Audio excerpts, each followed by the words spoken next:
Oh, cantadmelas otra vez, bellas palabras de vida. Distinguidos hermanos y amigos, ha llegado el momento de escuchar Palabra de Dios. Les invito a pasar junto a mí al culto dominical de la Iglesia Mahanaim en Santo Domingo. Vamos a escuchar el mensaje que Dios nos diera para esa oportunidad. Escuche pues.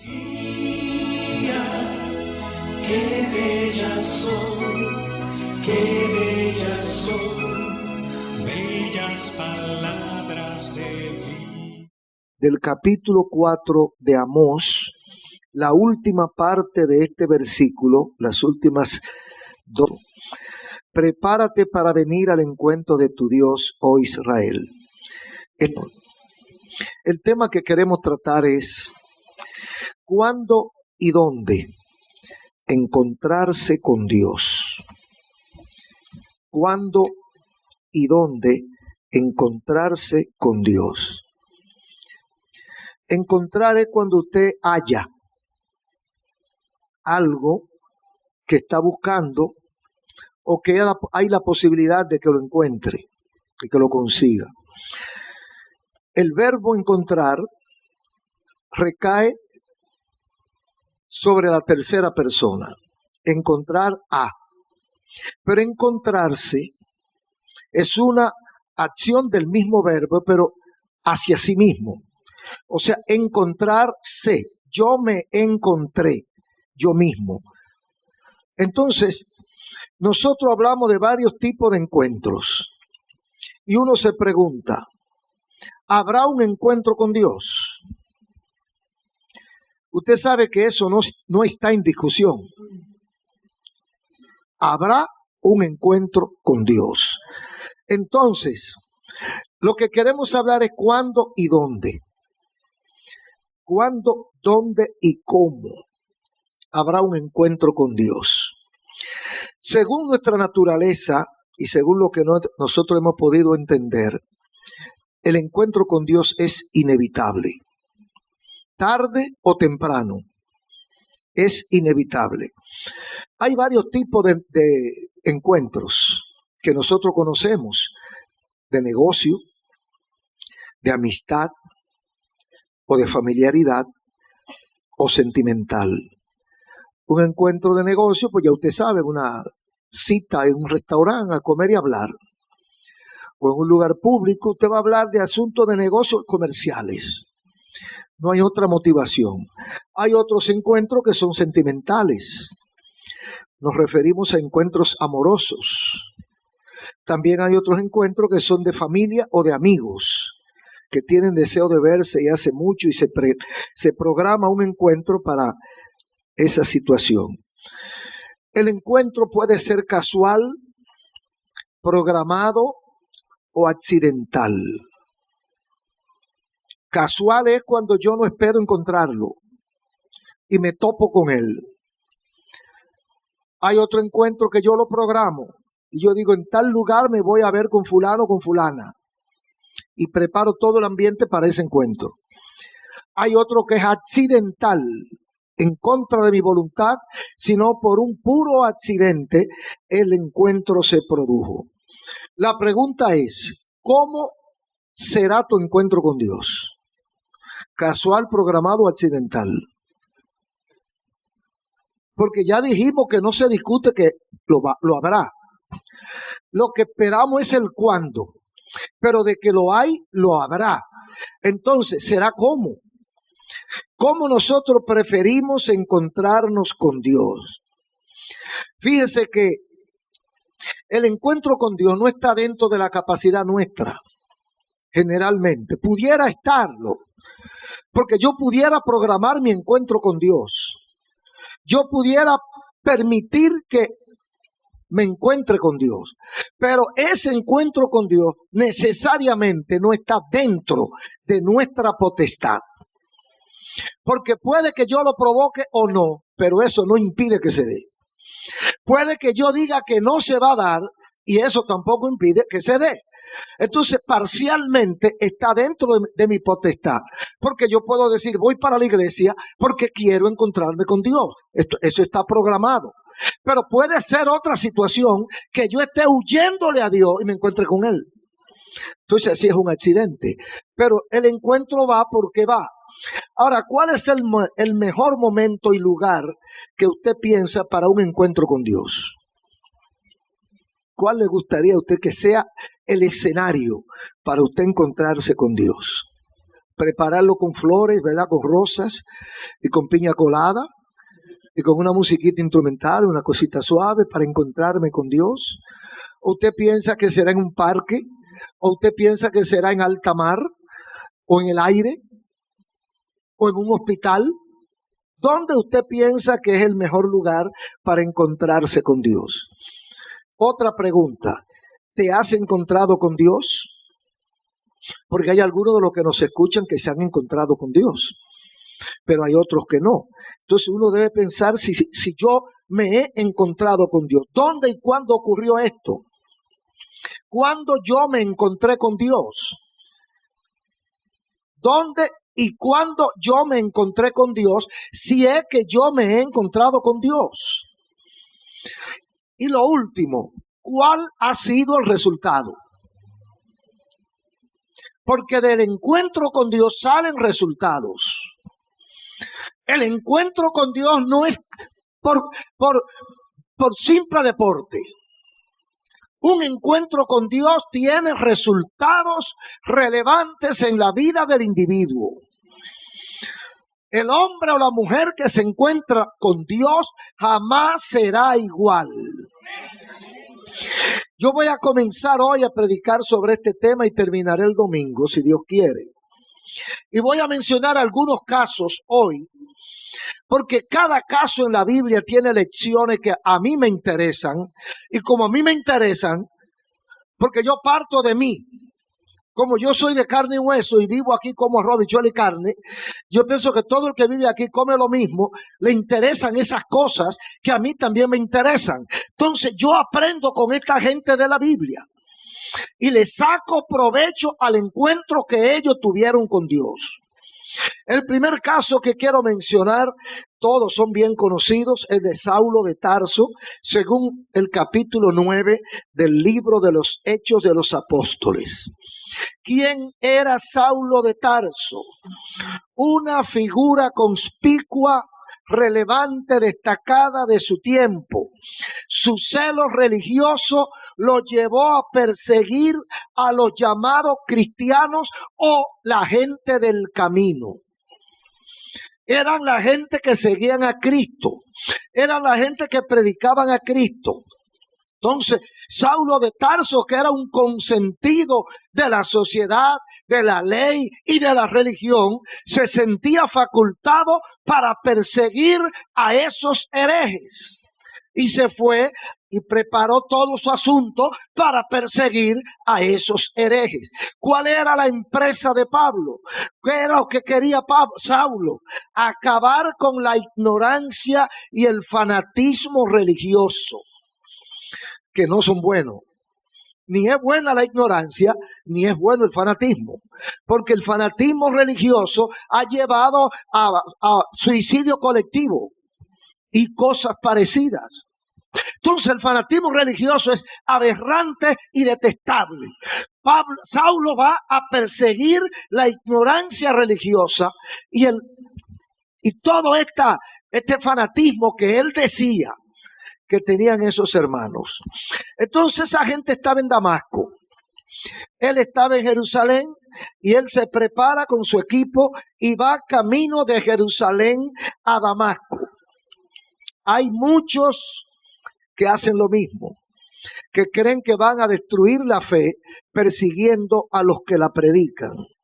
Y según la persecución de Roma en aquellos tiempos, se entendió que cada vez que mataban a un cristiano surgían 10.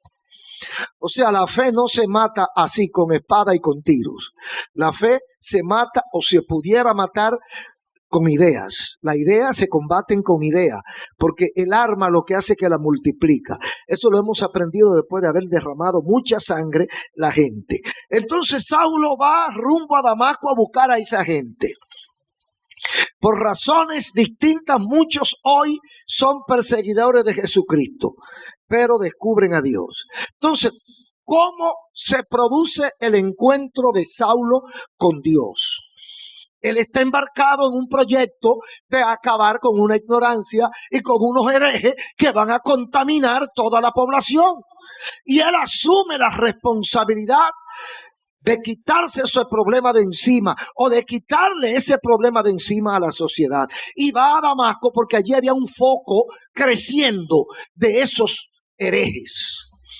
Pero camino a Damasco, hubo alguien que se sintió afectado con el propósito de Saulo. Hubo alguien que Saulo no conocía. Hubo alguien a quien Saulo no está buscando. Hubo alguien con quien Saulo no había declarado guerra. Pero Saulo va detrás del grupo de ignorantes. En el camino pasa algo. Y él tiene una experiencia que nunca la había soñado. Entonces dice que a pleno sol del mediodía lo tumban del caballo una luz que bajó de arriba. Pudo ser un rayo, pudo ser un reloj, cualquier cosa. Un choque de meteorito. Todo eso puede ser. El problema está en la coincidencia. ¿Por qué ese fenómeno se produce y solamente afecta a Saulo? No, que eso pasa a menudo. Un rayo le cae a cualquiera. Sin embargo, le cayó a Saulo y lo tumbó de su cabalgadura. Y no se quedó conforme ahí, sino que le hablaron y lo llamaron por su nombre. Y él oyó la voz. Y dice que los que andaban con él también oyeron un trueno. Él oyó la voz y la voz decía: Saulo, Saulo, ¿por qué me persigues? Es una palabra como de padre a hijo, ¿verdad? Que quiere corregir. Saulo, ¿por qué me persigues? Pero Saulo no lo está persiguiendo a él. Él está persiguiendo a los cristianos de Damasco. Pero aquel dice: no es con ellos el pleito. El pleito es conmigo, varón. ¿Quién eres? Yo soy Jesús, a quien tú persigues. Oh, gloria a Dios. ¿Cuándo y dónde encontrarse con Dios? Lo más lejos que tiene Saulo es que en esa calle polvorienta de Siria y rumbo a Damasco, en ese solazo de Medio Oriente, él iba a encontrarse con Dios. Pero ahí se encontró con Dios. Dios lo tumba del caballo. Ya usted sabe el proceso que hubo en los capítulos 9 y 10 en adelante del libro de los Hechos. De ahí sale el apóstol Pablo. Ahora, ¿cuánta gente hay creyendo que están persiguiendo a un cristiano? Haciéndole la vida imposible a un cristiano o a un grupo de cristianos. Y se chocan con el muro de la verdad de Dios. Cuando Saulo oye la voz, no le quedó de otra, solo preguntó: ¿quién eres y qué quiere que haga? Sí, porque evidentemente que eres más poderoso que yo. No voy a discutir contigo. ¿Qué tú quieres que yo haga? Y ya, que lo voy a hacer. O porque que tiene la bota en el cuello. Saulo está en el suelo, la bota la tiene en el cuello, el gigante encima de él. ¿Por qué iba a hacer un hombre inteligente? ¿Qué quiere que haga, varón? Lo que tú digas. Es como cuando un delincuente agarra a una persona en la calle y le pega una pistola aquí. Dime lo que haga, que lo haré todo. La cartera, mira, está en el bolsillo izquierdo. La llave de la jipeta está en el bolsillo derecho. La jipeta está allí parada, porque todo lo que quiere es escapar con vida. Saulo, cuando se ve entre la espada y la pared, lo que quiere es salir vivo. Dice: ¿qué quiere que haga? Y de ahí sale el apóstol Pablo. Entonces, es un encuentro pudiéramos decir, accidental, el del apóstol o el de Saulo de Tarso para convertirse en el apóstol Pablo. Hay otro encuentro que está en Apocalipsis, capítulo 1, versículos 9 al 16.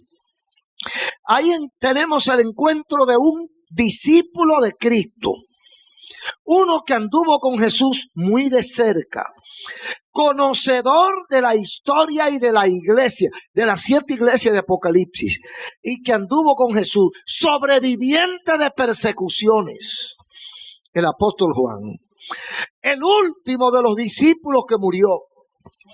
O sea, el hombre que más conoció la historia y que más trabajó fue Juan. Juan, el de Apocalipsis. Entonces, ¿cuál es el caso de él? Fue extrañado por su testimonio a la isla de Patmos, un exilio, solo, sin posibilidad humana, abandonado en una inhóspita isla llena de culebras, de sabandijas, de serpientes, sin comida, sin agua potable, para que se muera. Abandonado solo.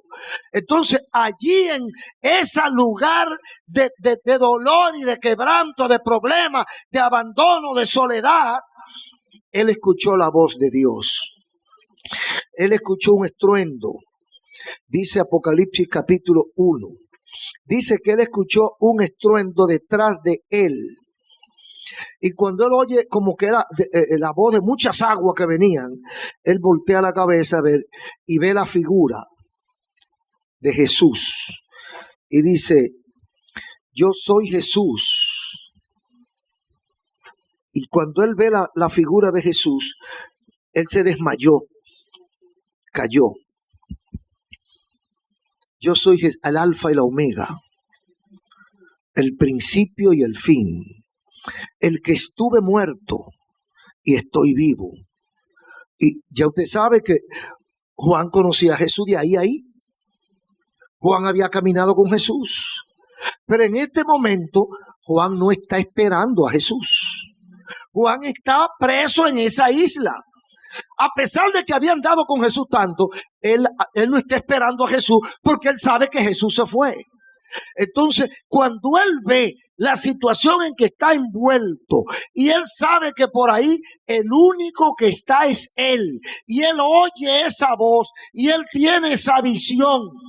Yo estaba en el Espíritu en el día del Señor, el testimonio directo de un hombre, y oí detrás de mí una voz como de trompeta que decía, yo soy Alfa y Omega, primero y último. Escribe lo que ves.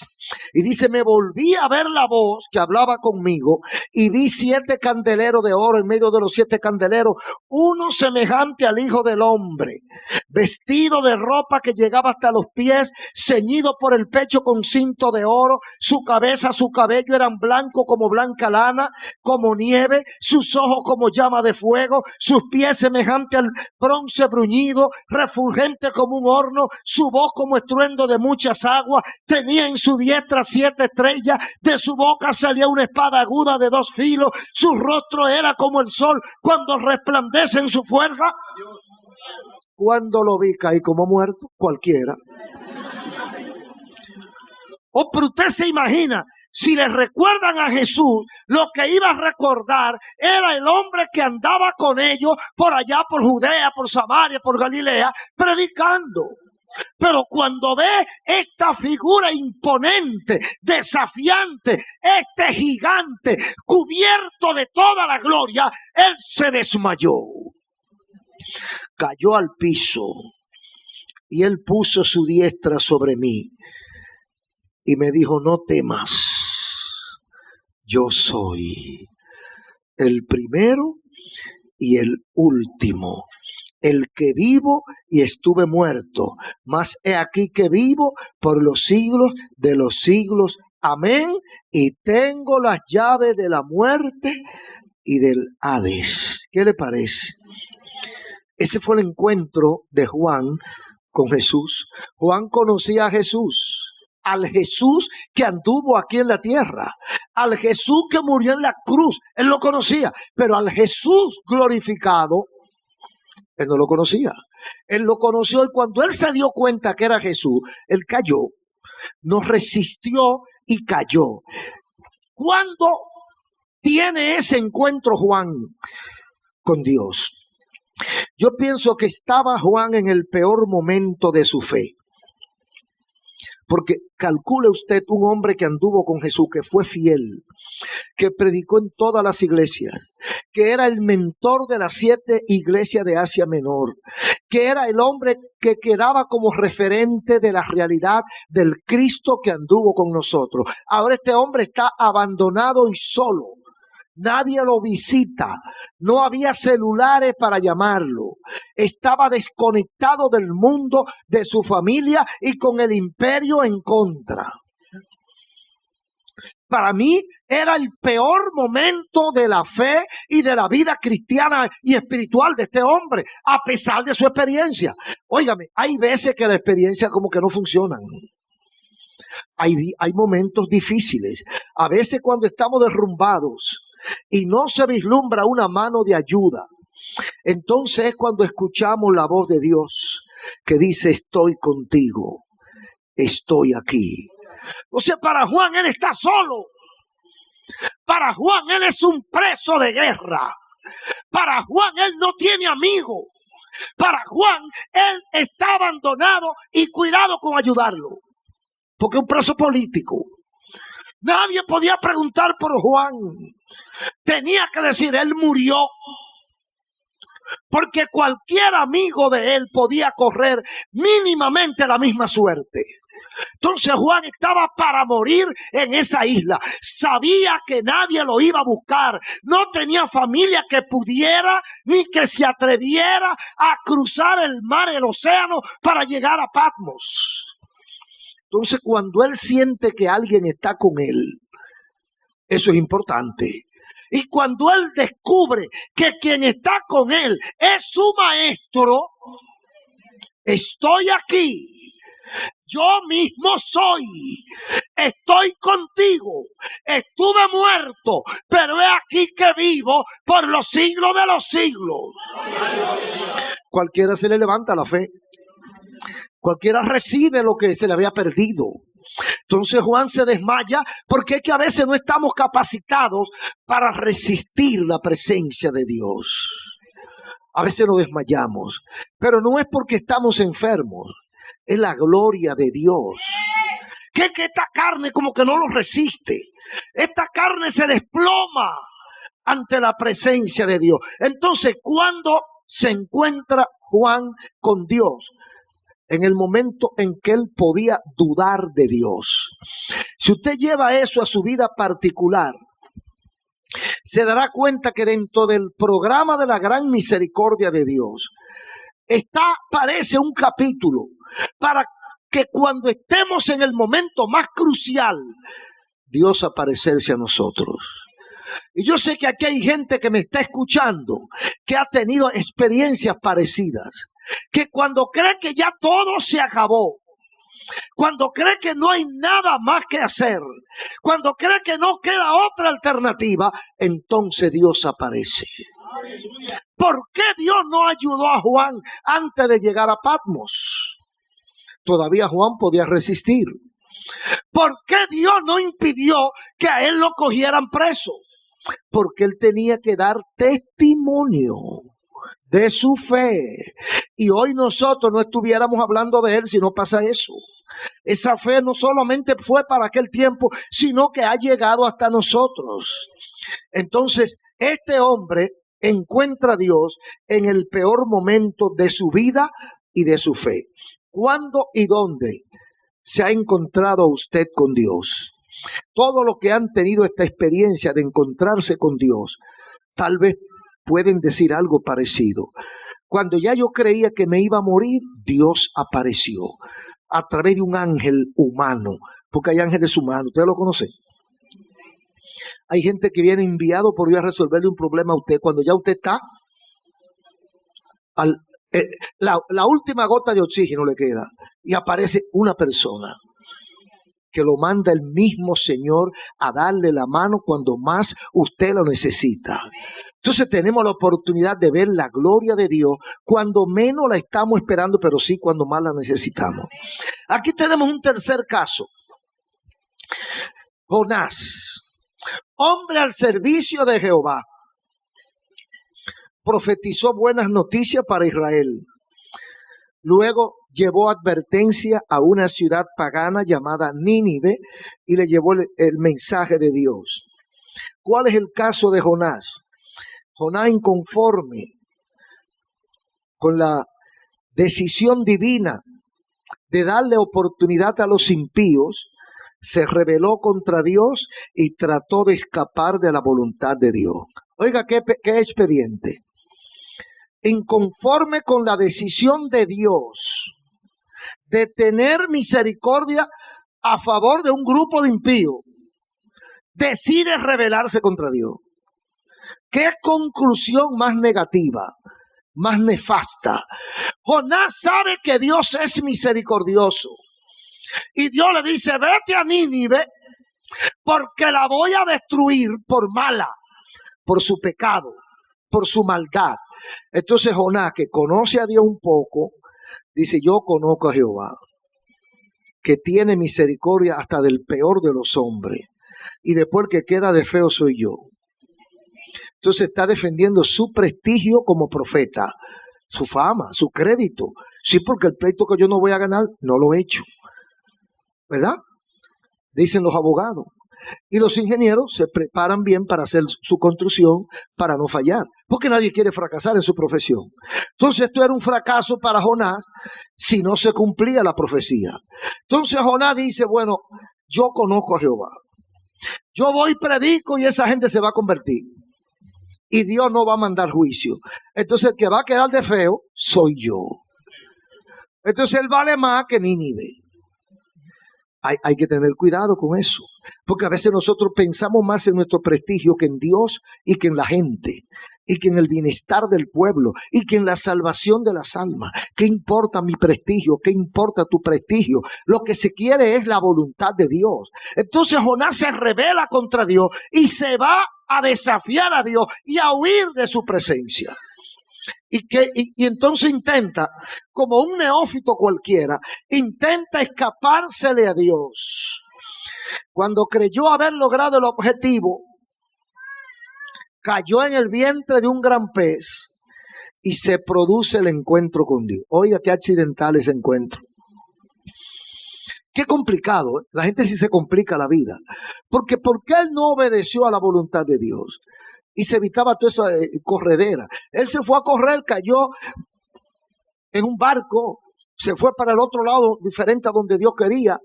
Ahí se arma una tormenta, se lo traga un pez, está en el estómago del pez. Y entonces después que está ahí adentro y vivo, porque se supone que el que llega al estómago de un pez no está vivo. Yo no sé si usted conoce otro caso parecido al de Jonás, que usted pasa por los colmillos del pez y llega vivo al estomagazo del pez. Y luego los jugos gástricos no lo matan tampoco.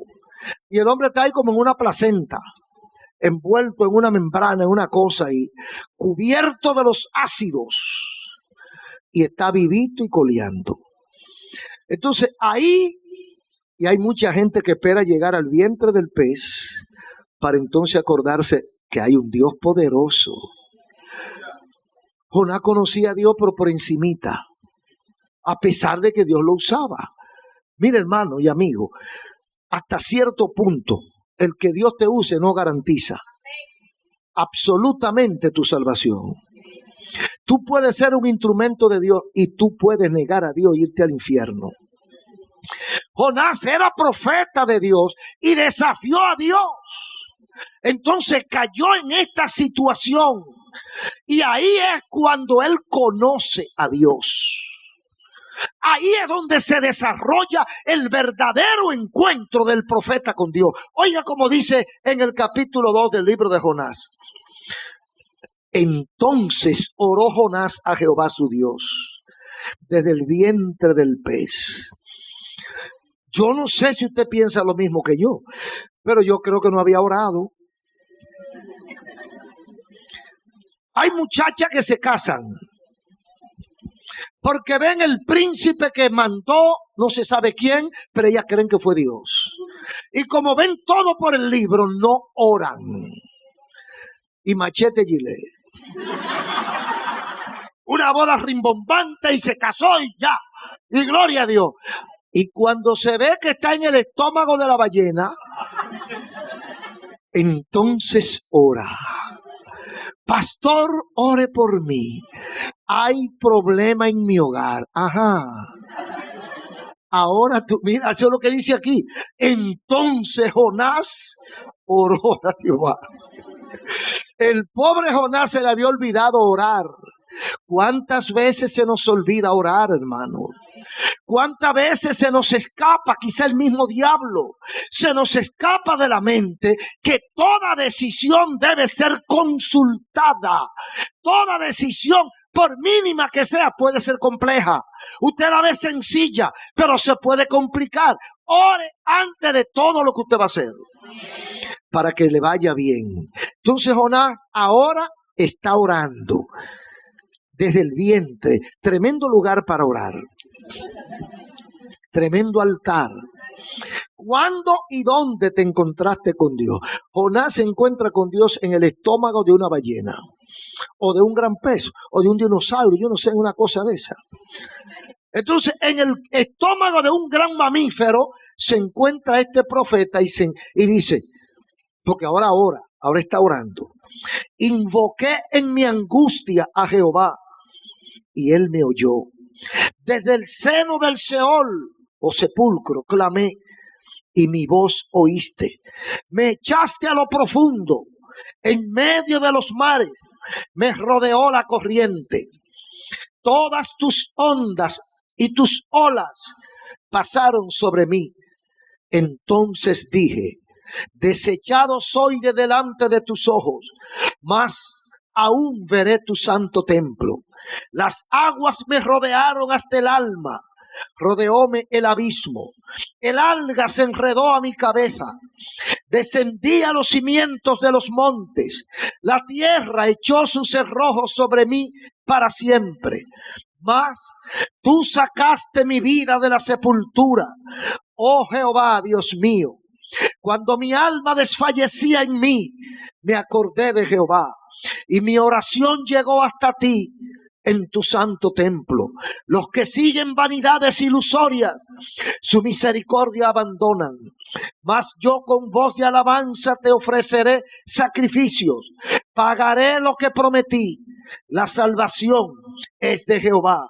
Y mandó Jehová al pez y vomitó a Jonás en tierra. ¿Cuánta cosa piensa uno? ¿Usted ve qué oración tan linda, tan poética? O sea, Jonás se inspira. Yo creo que los mejores versos de Jonás lo escribe en el estómago de un pez. Y entonces, después que clama, reconoce su estado de pecado, reconoce su error. Dios lo escucha porque se convierte. Dice él, nadie se lo está exigiendo. Pagaré lo que prometí. Aleluya. Ahora va a pagar, varón. No pague, ¿no? Si no paga, te queda ahí adentro.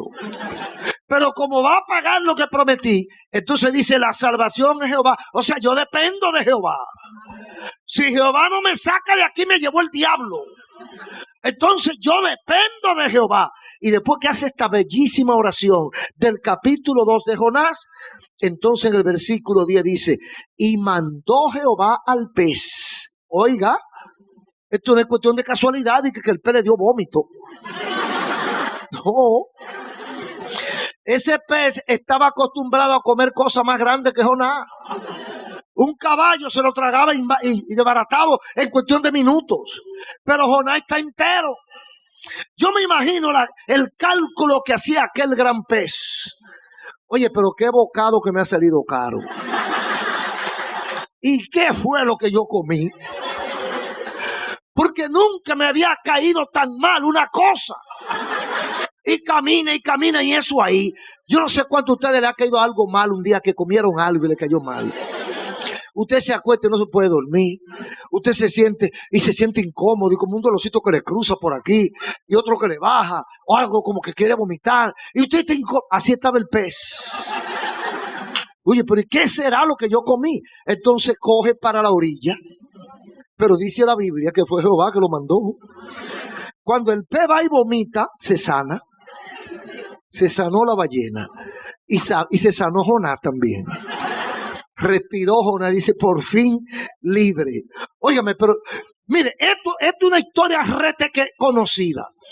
Pero usted se imagina cuánta cosa tiene que hacer cierta gente para encontrarse con Dios. Cuánto palo hay que darle a cierta gente para que puedan reconocer la gloria de Dios. Hay gente que son tan duros, más duros que el colmillo de elefante. Hay gente que no enderezan sus pasos hasta que Dios no le da duro. Oh, pero serán suicidas, que no se aman, que no se quieren a sí mismos. Jonás, oye, pero yo no me parezco a Jonás, yo no sé qué. ¿Cómo Jonás pudo resistir conociendo a Dios? ¿Pudo permitir una cosa así? Porque él pudo fracasar. Si él no se arrepiente a tiempo y ese pez le da con coger por otro lado. Aleluya. Y porque estaba cerca de la playa. Pero, ¿y si él coge mal para abajo? Como ese océano Índico, creo que tiene como 10,000 metros para abajo. Si ese muchachón coge para abajo con Jonás, o lo tira para otro lado, para otra playa peor. Pero no, mandó Jehová al pez y lo depositó precisamente en Nínive. Y cuando Jonás se sacude y averigua y busca su GPS, dice a ver dónde yo estoy y dónde que yo estoy. Y cuando el GPS le funciona, dice, mira varón, tú estás en Nínive. Estás aquí, en Nínive, varón. Ah, entonces fue Jehová. ¡Oh, gloria a Dios! Ahora tú te das cuenta que fue Jehová que te trajo. Entonces ahora voy a pagarte lo que te prometí. No lo pague, varón, para que... ¡Ay, Señor! Yo no sé cuánta gente hay aquí que no le ha pagado al Señor lo que le prometió. Hay amigos que andan por ahí que no le han pagado a Dios. Oh, bendito sea Dios. Hay gente ahí que está vivo por la misericordia de Dios. Y le dijo a Dios, si me saca de esta te voy a servir. Si me sana de esta enfermedad te sirvo. Si libra a mi hijo de tal cosa te voy a servir. Y no han cumplido. Tenga mucho cuidado, porque las ballenas andan por ahí. Sería mejor que usted se evite ese susto y venga a Cristo antes que sea tarde. Entonces Jonás espera todo este teatro para encontrarse realmente con Dios. No repitamos la historia de Jonás. Y por último está el protagonista Job. Protagonista de las peores luchas espirituales y del más tedioso de los procesos que un justo haya tenido que sufrir. Sirvió a Dios, pero le sirvió religiosamente, porque parece que no había intimidad con Dios. Era próspero, tranquilo y familiar. Tenía mucho dinero porque dice la Biblia, era rico. Era tranquilo, tenía su familia en orden. Era un hombre que tenía temor de Dios. Era un hombre que hacía lo que conocía. Era un religioso. Sabe que el religioso se rige por una serie de reglas. Y hoy toca esto, y hoy hago esto, y me hinco así, y que yo oro en el altar, y que oro 7 veces. Hay mucha gente que está siguiendo reglas. Lamentablemente, pero la Biblia enseña otras cosas. Hay gente que dice, mire, yo voy a ayunar 41 días para que Dios me dé tal cosa. Ni uno más, ni uno menos. Parece que el 41 tiene alguna magia. Entonces tiene que ser 41. Hay otro que dice, no, 7. 7 días para que Dios me dé esto y me dé aquello. Todos son copias de cosas que han pasado en la Biblia, pero que no tienen ninguna repercusión espiritual según lo que enseña la propia Biblia. Pero la gente lo tiene como cábala, la gente lo tiene como una magia en la cabeza, porque eso es religión. La Biblia dice que a la iglesia hay que ir así en tal forma. Y van en esa forma.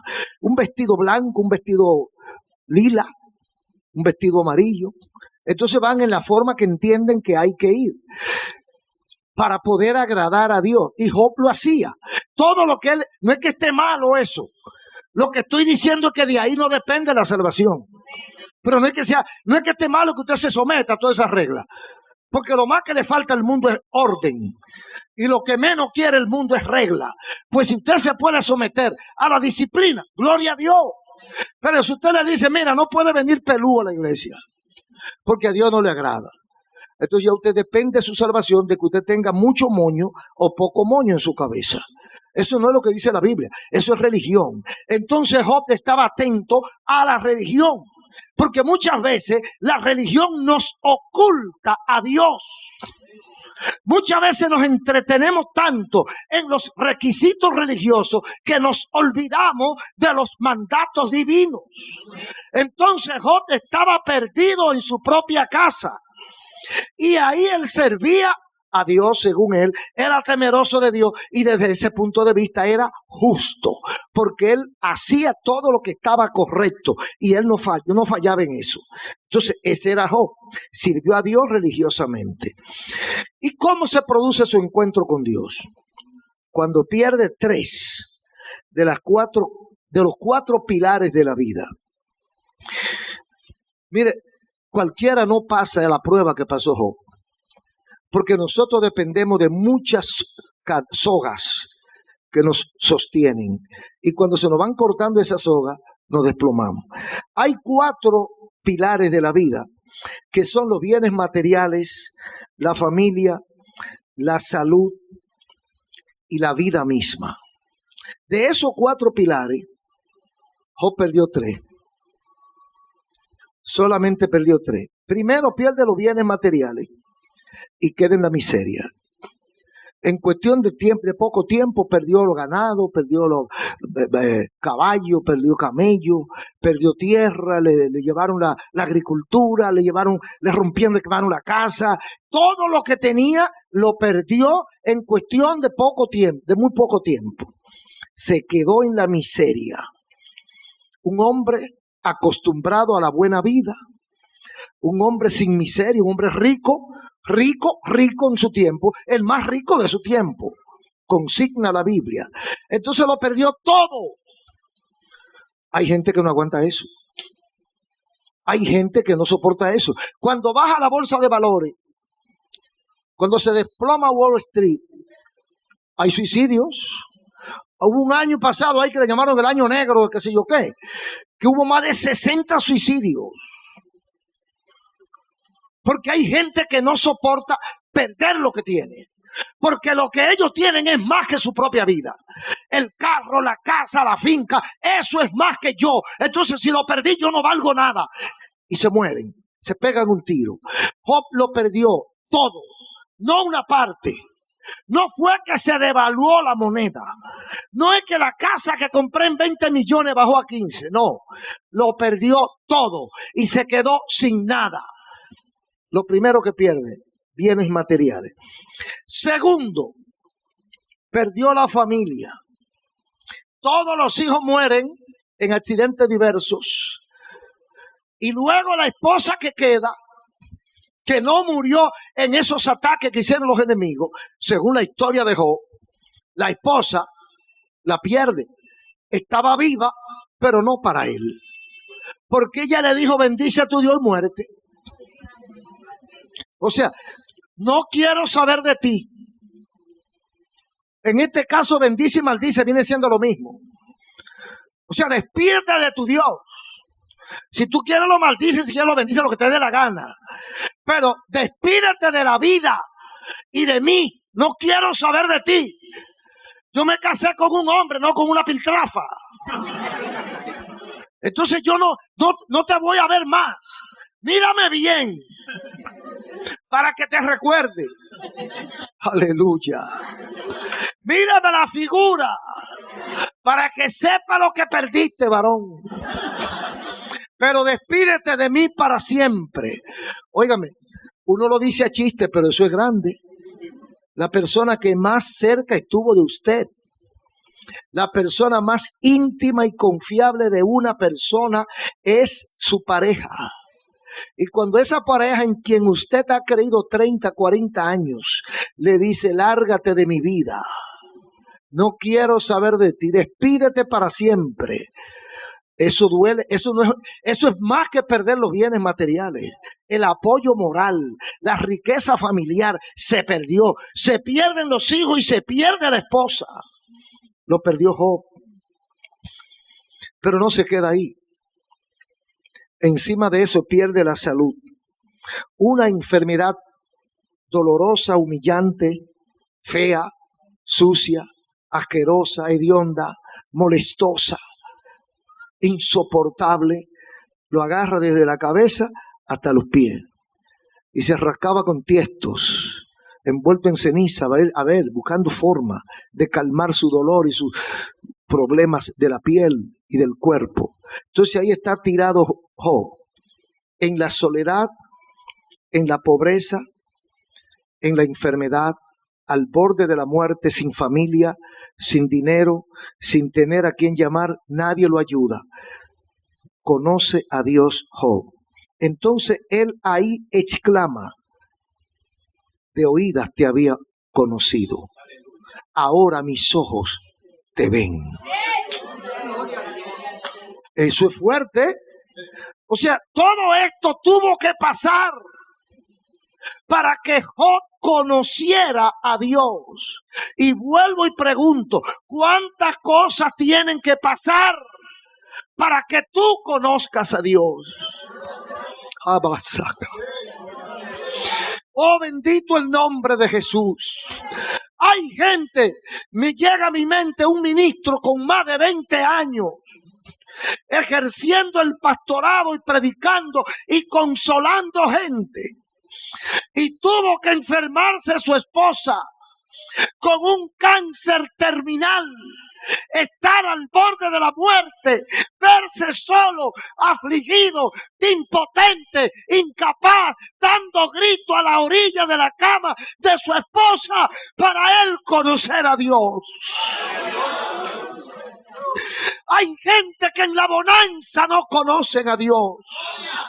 Hay gente que en la abundancia no conocen a Dios. Hay gente que necesitan el golpe. Hay gente que necesitan caer, tocar fondo para entonces levantar la cabeza. Señor, de oídas te había oído. Un hombre que todas las mañanas se levantaba con la familia a orar. Un hombre que no hacía nada fuera de la voluntad de Dios conocida. Un hombre que todos lo respetaban.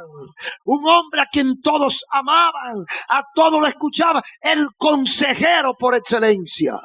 Ahora, después de este trayecto doloroso, en la pobreza, en el abandono, en la enfermedad, él clama que solo de oídas había oído, pero que ahora lo conoce.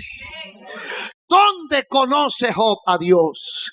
En la miseria, en el dolor, en la soledad, cuando ya no hay nada más que hacer. La misericordia de Dios quiere evitarnos eso. El encuentro con Dios es inevitable. Verás a Dios quiera o no quiera. Lo verás en la tierra o lo verás después que muera. Verás a Dios en las buenas o en las malas. Conocerás a Dios salud en salud o en enfermedad, pero lo vas a conocer. Nadie puede evitar tu encuentro con Dios. En el momento clave de apostasía y de idolatría y de negación del pueblo de Israel a su Dios, cuando estaba caminando por caminos equivocados, le dice Dios: acuérdate y ven al encuentro con tu Dios, oh Israel. Es un consejo paterno. Necesitas el encuentro con Dios. Puedes provocarlo, puedes aceptarlo, pero ¿cuántas veces Dios ha querido encontrarse contigo y tú te le escapas? La Biblia es muy clara y la Biblia habla en Mateo 25 de un encuentro colectivo de la gente con Dios. Por más que corramos, por más lejos que creamos que nos fuimos, por más equipados que estemos, no importa lo que haya pasado, nos vamos a encontrar con Dios. Nos vamos a encontrar con Dios aquí o allá. Pero la mayoría se encuentra con Él aquí. Con los golpes. En las cárceles, ¿cuánta gente no hay que se reconcilia con Dios? En los hospitales, ¿cuántas personas hay que se reconcilian con Dios? Porque entonces descubren que pudieron evitar todo eso que le ha pasado con solo aceptar a Cristo y servirle. No podemos engañar. Dios no puede ser burlado, dice Pablo. Todo lo que el hombre siembra, eso va a cosechar. Entonces, todos estos casos son gente que tuvieron un encuentro con Dios en diferente forma y diferente tipo de encuentro con Dios. Pero es inevitable que tengamos personalmente un encuentro con Dios. Ahora, después de ese encuentro con Dios, la vida cambia. La persona cambia, su fe se aumenta, porque una cosa es estar haciendo esfuerzos disciplinarios para agradecer y para cumplir con una religión, y otra cosa es hacerlo de corazón. Porque el operativo divino es de adentro para afuera. El Señor te cambia por dentro, transforma tu vida y te cambia la mente. No te aplica una disciplina forzosa para que tú dejes de hacer tal cosa.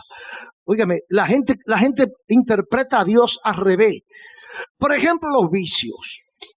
Quiere con fuerza quitarle el vicio de las drogas a alguien o de lo que sea. Y cree que con disciplina y con golpe, con cárcel, le va a quitar el vicio. Y Dios lo hace muy fácil. Dios lo cambia adentro. Le cambia el corazón. Entonces el tipo ya no necesita, no quiere y le hiede. Antes andaba detrás buscando eso. Ahora donde le dicen que hay eso, él no pasa. Él dice, me molesta.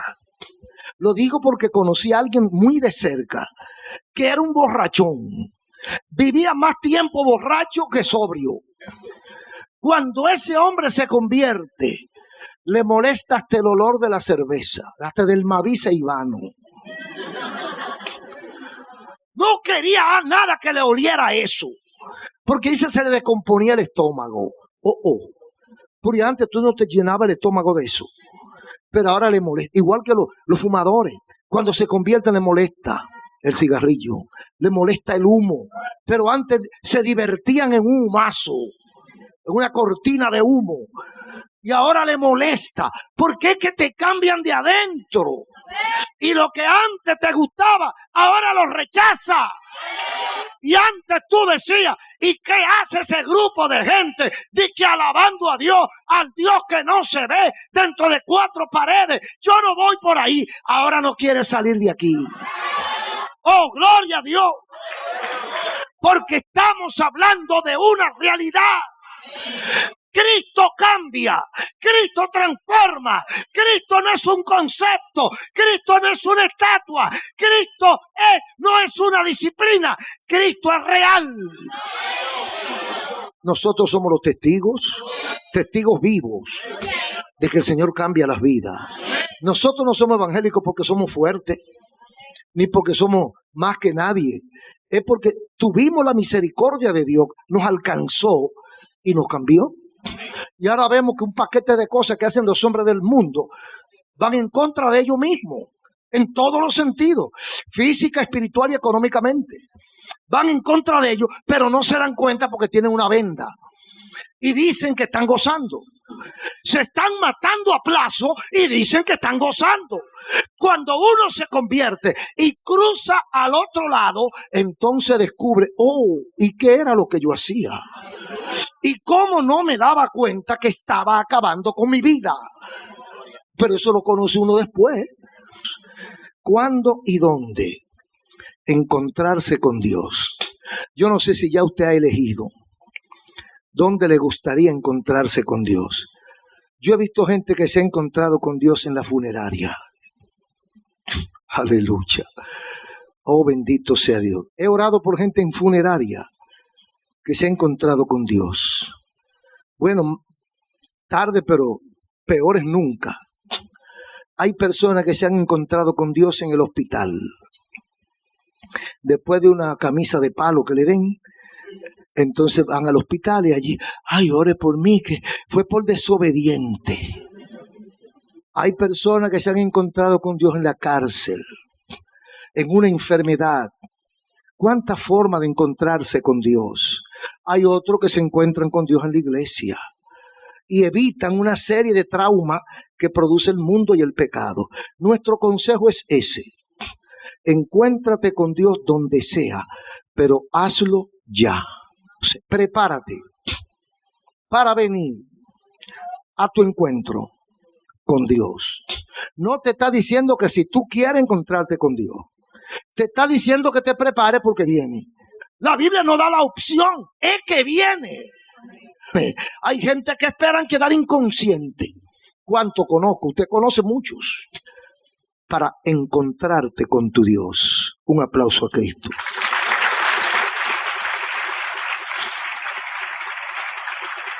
Padre, gracias te damos.